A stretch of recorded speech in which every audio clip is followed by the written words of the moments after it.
সেই স্বপ্নের সাথে আপনার মিশে আছে আপনার পোশাকের কথা এবং আপনাকে নিয়ে আমি যখন প্যাভিলিয়ন ঘুরে আসছিলাম তখন সবাই আসলে ভাবনার পোশাকের দিকে তাকিয়েছিল এবং খুব উৎসুক দৃষ্টিতে তাকিয়েছিল। একদমই একটু শুনতে চাই, আপনি আমাকে বলছিলেন of the screen back the screen যে আপনি প্রতিদিন এক একটা নানা রকমের পোশাক নিয়ে এসেছেন।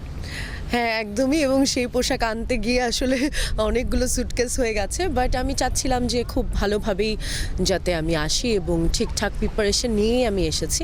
তো এই ড্রেসটার কথা যদি আমি বলি, এটা হচ্ছে জোয়ান অ্যাশ করেছে, আমাদের বাংলাদেশি ডিজাইনার, এবং তার নাম হচ্ছে অ্যাশ আপু। সো সে করেছে এবং I love this dress actually. এবং আপনারা দেখতে পাচ্ছেন যে অনেক জংলি ফুল আছে যেগুলো আসলে নাম না জানা ফুল, এবং সে তার ছোটোবেলার মেমোরি থেকে এটা করেছে যে সে যেরকম ফুল আসলে দেখতো এবং জঙ্গলে বা বাইরে কোথাও, তো সেই ফ্লাওয়ার থেকে আসলে সে ইন্সপিরেশন নিয়ে এই ড্রেসটা করেছে।